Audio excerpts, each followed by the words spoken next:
Ladies and gentlemen, I just would like to apologize ahead of time because my voice is a little crackly because I've been under the weather. Now that's out of the way. Samoa Joe is not impressed with the Shield. He snapped Seth Rollins' leg on his first night in WWE. He talks about Dean Ambrose ducking him or has ducked him after all this time. Which, okay, they were on different shows and they never just went against each other. Oh well. And then he talks about Roman Reigns, who he's put to sleep time and time again. Every time they pretty much met. Okay, now he calls out Roman Reigns. He says he doesn't need the help of Cesaro and Sheamus, and he doesn't care about Seth or Dean. He says he just, come on out. They show Seth Rollins in the back, Dean Ambrose in the back. They're, okay, I'm going to go get the big dog. They finally show Roman Reigns and says that I got this. He walks out eventually, and then they brawl. Joe, Reigns, brawl. Well, what do you know? Sheamus and Cesaro come out of the crowd, and it's a 3-on-1. Oh, well, what do you know? Good heel tactic, maybe? Oh, yeah, I don't need these guys, but these guys will come help me when I'm down and out anyway. Don't miss out, Joe. Please. Don't do that. Don't do that. It's unnecessary. Oh, but Seth Rollins and Dean Ambrose come out, and then the Shield gets taken out. Okay. Because it was a little late, them coming out, and they just get systematically cut down one by one. They take Roman Reigns out. They take out Seth Rollins. They take out Dean Ambrose. Okay, that's fine. It's a good way to start the show. Shield gets taken out by Joe, Sheamus, and Cesaro. Mickie James and Bayley versus Paige and Mandy Rose. Now look.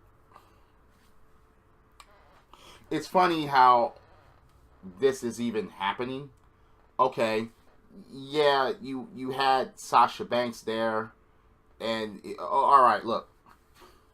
So Paige and Mandy Rose actually win this match, and Mickie James is the one that gets pinned because she's designed to put people over. Ha ha ha ha ha ha ha ha. All right, Absolution. Paige basically says this ring is my house. Okay, that's fine. Yeah, go back to that. Go back to saying that this ring is your house. That's fine. Okay. Bray is here. Hardy is woken. So they have Titantron Wars again. Okay. This got ridiculous fast, okay? I just... Damn it. It went on and on. That's the thing about it. They kept going that Wyatt stuff, and then they would have Woken, and the glass would break, and Matt Hardy would appear. And it was back and forth. Get them in the fucking ring already, and just wrestle out a good match. Pull out a good match out of these guys. Please. What, is this finally Matt Hardy version 2? Remember, Matt Hardy version 1 back in the day? What, is this version 2 now? Oh no, he's just woken. He's not broken, he's just woken. And Bray Wyatt is just, spitting off just gibberish as usual.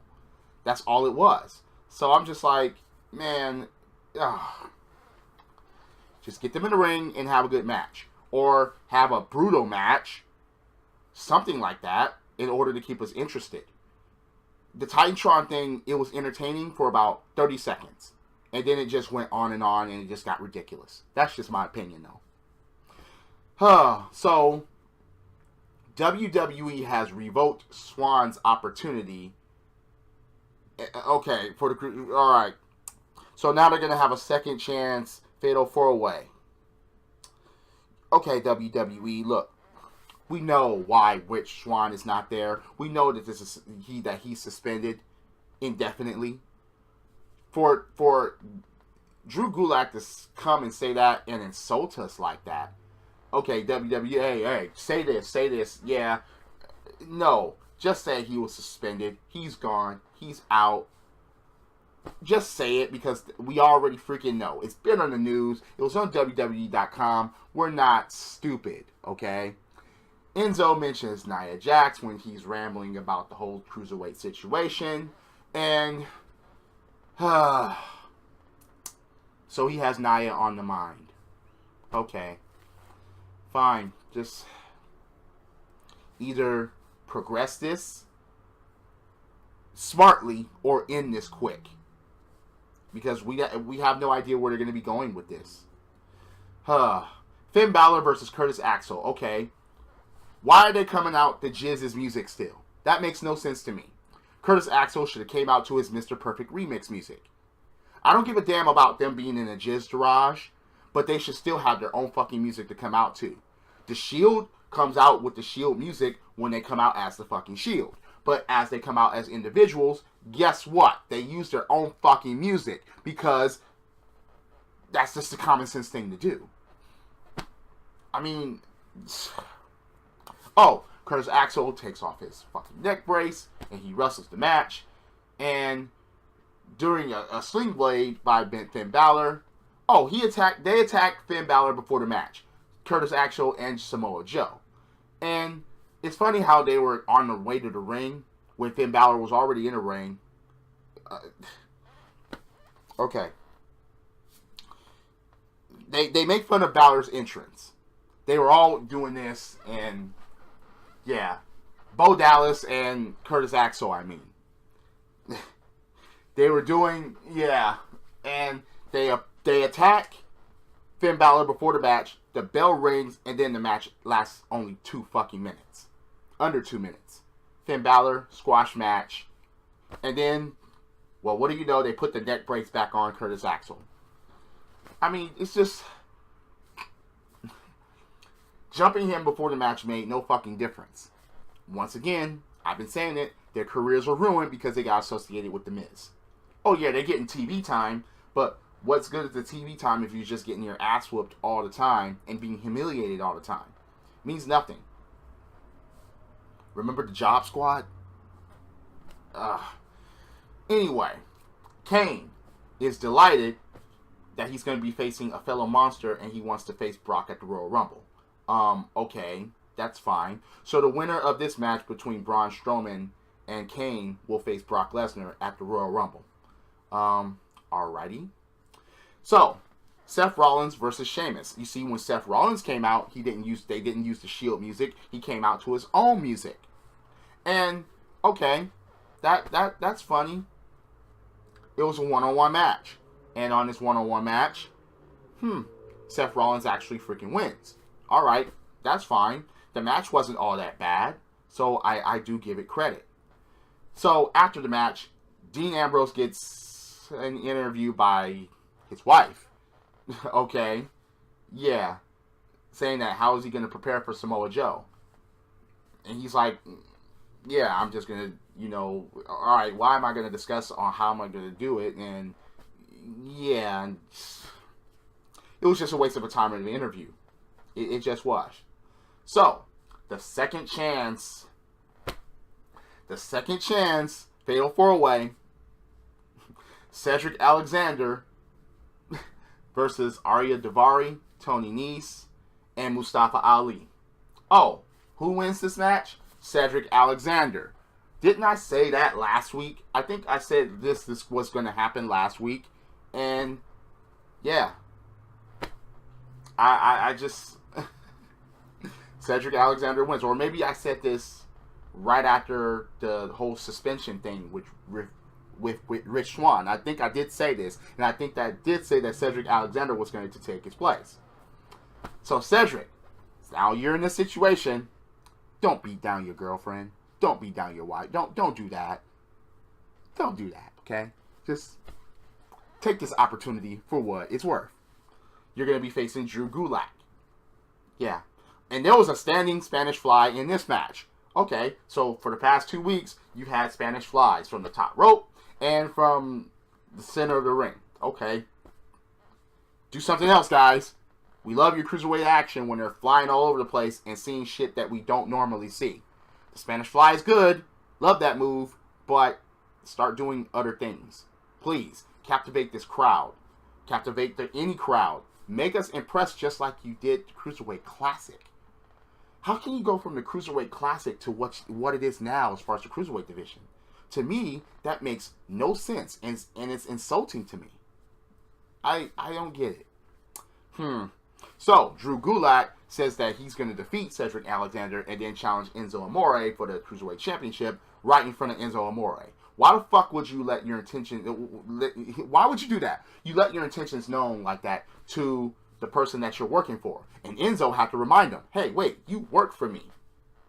And he was about to call him soft, but then Nia Jax shows up, and the Enzo and Nia situation continues. She's all smiling. They do the how you doing thing, and she even was like, okay, So Enzo kind of backpedals a bit about Drew Gulak, and Nia wants to talk to him when he's not busy, so it's like, oh well, yeah, speed this up, please. I mean, we don't need this going on and on and on every freaking week. Does she have a crush on him? Do they have a crush on each other? Then do it other than a backstage thing, please. And speed this up. We would like to know where this is going. Roman Reigns versus Cesaro for the Intercontinental Championship. Ever since Roman Reigns has become Intercontinental Champion, he has defended the title every freaking week. He even defended it against Triple H in the Middle East. I'm not a Roman Reigns fan, but I will give credit where credit is due. And this is the thing that I will give him credit for. They have him defending this. You see, I think by now, in his tenure as Intercontinental Champion, he has defended it just as much as The Miz did on The Miz's last Intercontinental Championship title run. He's getting there. So I will give credit where credit is due as far as that. Making this mean something again by defending it and not sitting on it and not just talking and running away and waiting for pay-per-views or whatever. Faces do that shit too. How they'll wait for big pay-per-views or whatever to defend a fucking title instead of just being challenged for it and defending it. But in a relatively good-ass match, this was pretty good. Well, basically because of Cesaro, Roman Reigns retains. Keep defending the title. Keep defending and make it mean something again. Because the Jizz depleted the Intercontinental Championship. And this is supposed to be for the hardest worker in the company. And I don't even see Roman Reigns as that. But he's getting there. Sorry, I'm going to give credit where credit is due. So, you get Braun Strowman and that he wants Lesnar.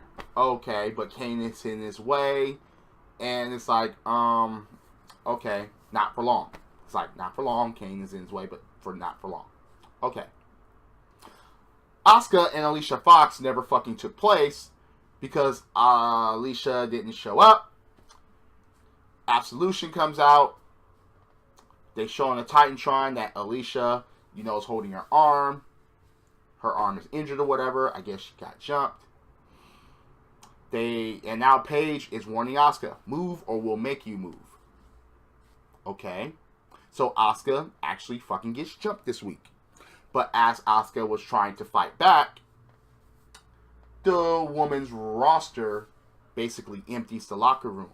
Even Nia Jax. And what happens?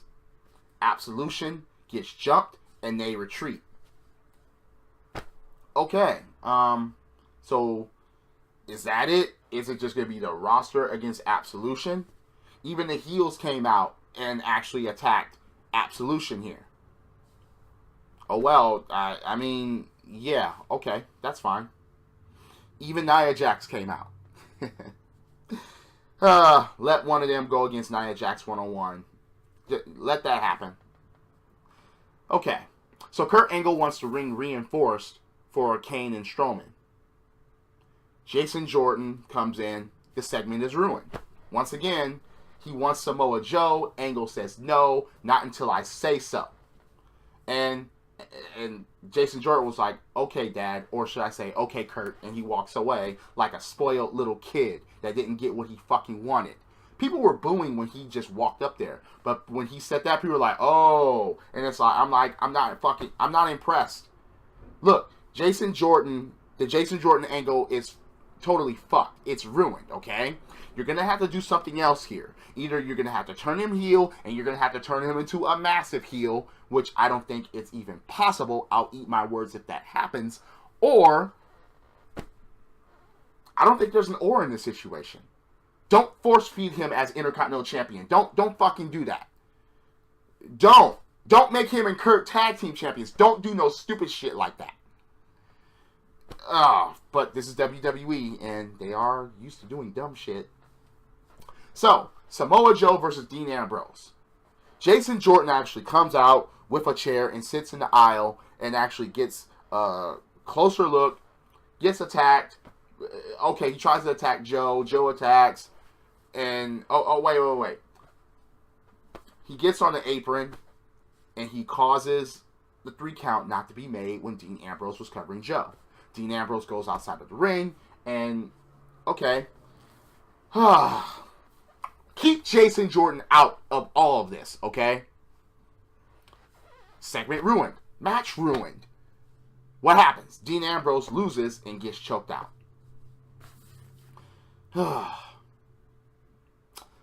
Why is Dana Brooke part of Titus Worldwide? Why? Oh, so because she has nothing else to do. Anderson and Gallows walks up and calls them nerds. Who do we call? Okay, wait. What happened to Tozawa? Wasn't he a part of that? Oh, not anymore? Seriously? Just... goodness. Strowman versus Kane. Okay. This ends up in a fucking double count out, so nothing is solved. We have no number 1 contender. Oh, wait. Will they make this a triple threat match after Royal Rumble? Because no one can face Brock one-on-one and take the belt? Is that what you're going for here? Okay, so a brawl ensues. You get chairs. You get stairs. You get... Okay, alright. They ram stairs against each other, and alright, they actually collide. Alright, they are out in the ring. Kane sits up, Braun Strowman sits up, Kane backs off like a little bitch. What? How are you going to have Kane backing off like a little bitch just because Braun Strowman sits up just like you? You didn't do that for The Undertaker, but you'll do that for Braun Strowman? Are you serious? Okay, there's a table in the ring. Kane tries to choke slam, no avail, power slam through the table, and it's like, that's it. And Raw ends like that. You end on a double count out and a brawl between these two. You end the show with Kane backpedaling and bitching out and getting power slam through a table. That was Raw. I mean, fuck. From segments being ruined by Jason Jordan. I mean, from them insulting us about Rich Swann not being there, and okay, Absolution finally gets jumped. Roman Reigns defending the Intercontinental Championship for the 3rd straight week was the best part of the show. What does that say? Do you think I'm full of shit? Do you agree? Do you disagree? Please leave a comment below. Hit that like button, hit subscribe, set up those notifications. This was just garbage. But I think that's usual, so WWE has made their mark, and they're consistent by being garbage. Drop kicks, body slams, throwing motherfuckers over top rope, both feet hitting the floor. Yeah, that's coming up soon because the Royal Rumble is coming soon. Yes, I'm a wrestling fan. This is the theme, and I'll see you later. Credits.